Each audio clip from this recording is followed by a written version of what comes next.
A day in my life as a hindi mo na factor worker sa Subic kung hindi anak mo na ng CEO for today's video.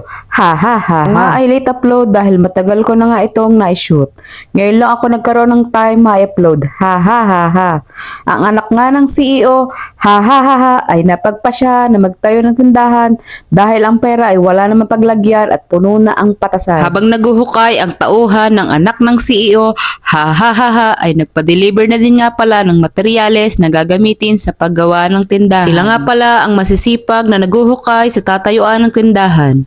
Sa dami ng materyales na ipinadeliver ng anak ng CEO, ha ha ha ha, ay parang biglang nagulo ang pera na nakapatas noong nagbabayad. Sa totoo lang ay napakamahal ang materyales. Kahit tinipid mo na pero kapag bayaran hindi nagtitipid ang hardware maningil. Diyan nga ay puro bakal at yero ang binababa. Kasama na din ang hollow blocks ay dineliver nila. Dito nga ay nag-uumpisa na sa paghahalo ng semento ang kapatid at mga tropa ng anak ng CEO. Ha ha ha ha. Ako nga ay lubos na nagpapasalamat sa mga tropa ng kapatid ko at sa kapatid ko na rin. Dahil sampung sabi ko bago natuloy ang ipinagagawa kong tindahan. Pero totoo, salamat dahil napakasipag nyo at talagang napakalaking tulong ng ginawa nyo. Tatanawin ko yung credit inside habang ako'y nabubuhay. Shoutout na nga rin po pala din sa aming Chukiko na naghakot ng 2 hollow blocks sabay tanong anong merienda. Dito nga inuumpisa na ang paglalatag ng hollow blocks. Habang nilalatag nila yan ay sasabihin ko muna sa inyo bakit ko napagpasya na magpatayo ng tindahan.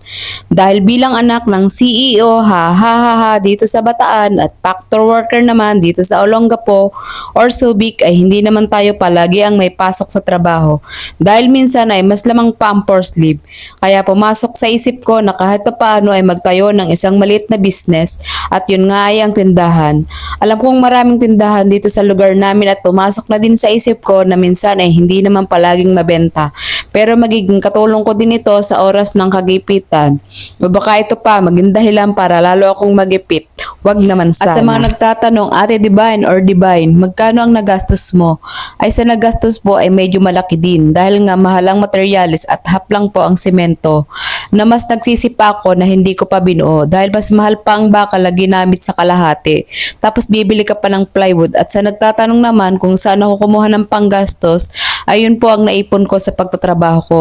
Yun po ang palagi kong sinasabi na bunga ng pagtitipid.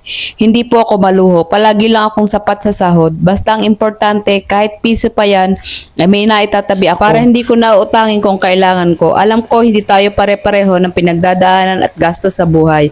Dahil may kanya-kanya tayong pananaw pagdating sa paggastos. At choice niyo yan. Pero ito ang choice ko, ang magtabi kahit maliliit na halaga.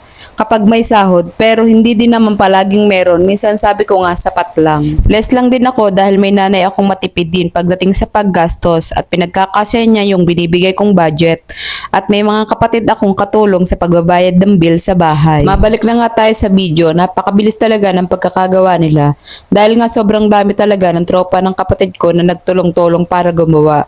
May naghahalo ng semento, may naghahakot, nagbubuhos, at sa totoo lang iisa lang ang binayaran ko dyan na labor.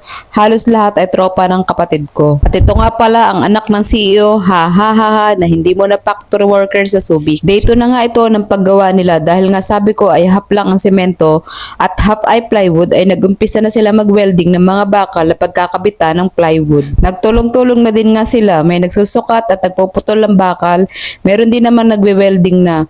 Buti na lang talented tong tropa ng mga kapatid ko dahil yung kapatid ko bilang kapatid ng anak ng CEO, ha ha ha, ang talent ay manood lang din sa nagwe-welding. Ito nga ay tinatayo na nila RJ at Kambal ang tubo na magsisilbing haligi para naman sa paglalagay ng bubong. Umakyat na nga si Sherwin sa taas at ilalagay na ang bubong. Tulong-tulong din sila sa pag-aabot ng yero para sa pagkakabit naman ng bubong. At ito nga ang itsura, wala pang dinding kaya akala lang nung una ay kulungan ng baboy. Ito naman yung day 3 na paggawa nila. Kinakabit na yung plywood na pinakang dingding ng pinapagawang tindahan ng anak ng CEO. Ha ha ha ha. At dito nga ay patapos na ang pagkakabit ng dingdings at si RJ nga pala ang naglalagay ng text screw. Shout out kay RJ. Thank you so much sa pagtulong. Dito nga ay tumulong din si Bal maghakot ng halo na siya na may kinalat ni Sherwin para naman sa harap ng tindahan. Naikabit na nga din pala ang pinaka-screen sa tindahan at dyan ay nilagay na din ang forma na paglalagyan naman ng upuan na para sa mga martes. Para pala sa mga bibili sa tindahan ng anak ng CEO. Ha ha ha ha. Hanggang dito muna ang ating video. Muli ay maraming salamat sa lahat ng tumulong sa paggawa ng tindahan ng anak ng CEO. Ha ha ha ha.